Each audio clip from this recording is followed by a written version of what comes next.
Castles in Elden Ring are massive, imposing, and have very unconventional architectural styles, as you would expect from fantasy castles. But what if we judge these castles and see how actually defensive they are? Because despite the size of the castle, it's things like location, layout, and general defenses around the points of entry that really make a castle impregnable. So using these metrics, in this video, I'm going to try to rate on a scale of 10 the stronghold of Godric the Grifted, StormveiL Castle.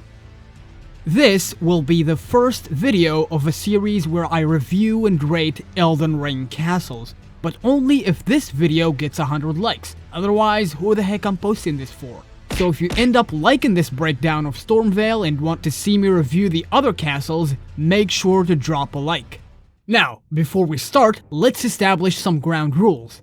First, I will judge the castles on how they used to be when they were first constructed, not in their current state, because that wouldn't be fair considering that many of these castles are in a state of disrepair, and most of these castles are not that much ruined either, except for maybe one, so it shouldn't be that hard to infer their early state.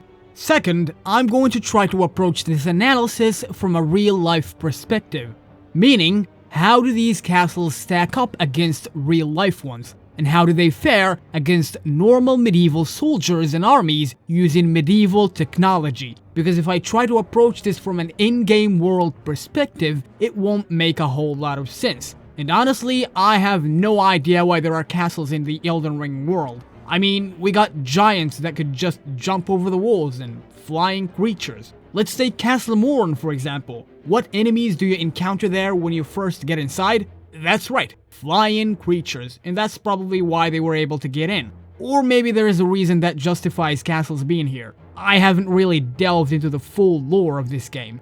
But anyways, as for the third rule, this is how the rating is gonna go. I'm gonna dedicate 3 points for the location, 3 for the layout, and 4 for the general defenses because they're the most important. Why, you might ask? Well, castle location and layout are important and all, but it's how you use them that really matters. Do you have portcullises or gates at each entry point? Do you have adequate battlements, things like crenellations, matriculations, and arrow slits? Are there hoardings, murder holes, etc.?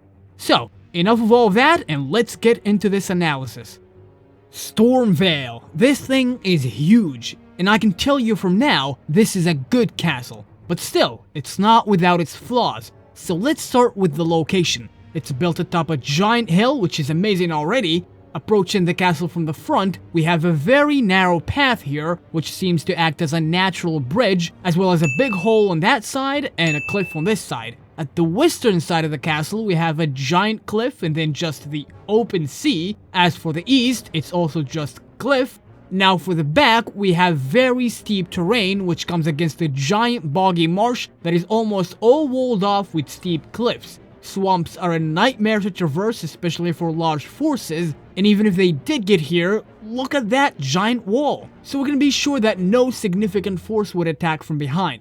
Considering all of this, the enemy has no other choice other than to approach the castle from the main gate, which is always the main goal when picking a castle location. I give this location a 3 out of 3, it's phenomenal.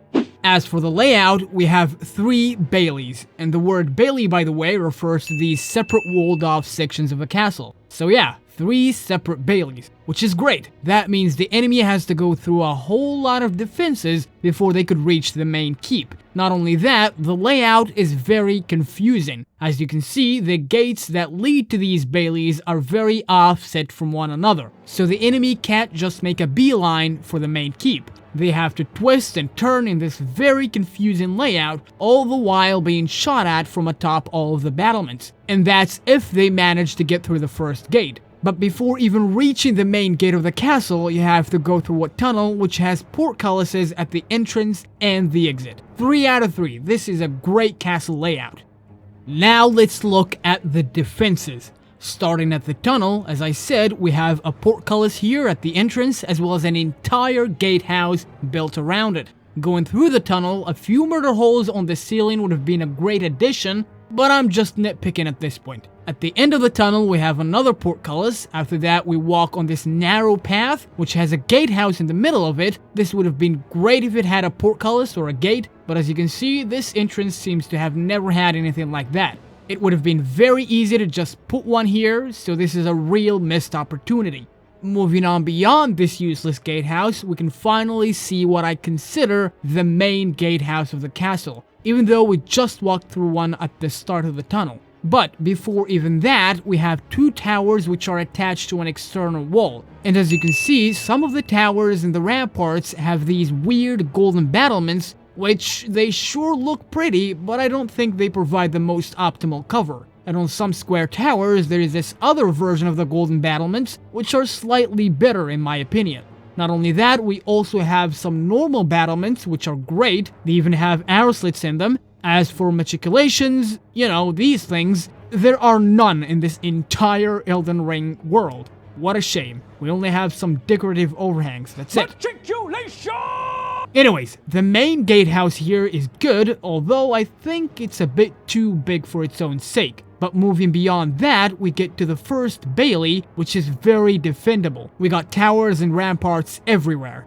As we move further in, we encounter the second gatehouse, which looks alright. It's got a portcullis, two towers, and a little rampart in between. Very standard, but it does the job. Beyond that, we walk through a very narrow staircase that has another gatehouse at the end of it. And this is just phenomenal. This path essentially acts as a death zone. If any significant force was able to get through all of the previous defenses, which already sounds extremely improbable for any medieval force, they will be slowly chipped at bit by bit in this staircase. Now moving on to the second bailey, which is good. There are a lot of ramparts surrounding this courtyard, and the path to the last bailey is all windy and confusing, so that's great for the defenders. Beyond this bailey though, as we get to the third one, we can see a major blunder. We get to this gatehouse, which is alright, it's no different from the other ones, and we actually have a bit of a murder zone here because of these ramparts and arrow slits,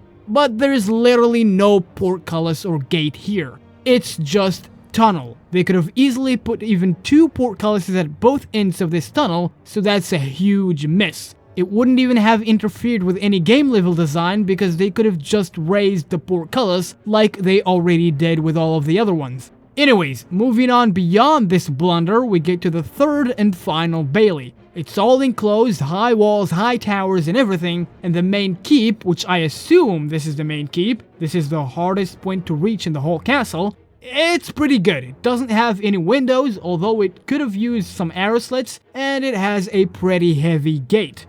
And I suppose that's all for the defenses. One last detail, however, is the back entrance somewhere in this area, which is very common in medieval castles. That's how you get supplies and reinforcements during a siege, and as long as it's kept closed and a secret, it shouldn't be a problem. Now, between the useless gatehouse at the front of the castle, the pretty but not so effective golden battlements, and this absolutely huge blunder of not having a portcullis or a gate at the very last checkpoint, which I know isn't really that big of a deal if you think about it practically. I don't think any force could even get through the first gate. It's still pretty dumb because it wouldn't have cost anything. So, because of that, I'm going to take a point off from the defenses. So, 3 out of 4. Now that we've established these ratings, 3 out of 3 for the location, 3 out of 3 for the layout, and 3 out of 4 for the general defenses, I rate this castle Blind Hawk out of 10. I mean, 9 out of 10. This is probably the best castle in this game. But to truly find out, hit that like button if you want me to review more Elden Ring castles and compare them to this one. Subscribe too. Thanks for watching everyone, I've been Rrash, and I'm out of here.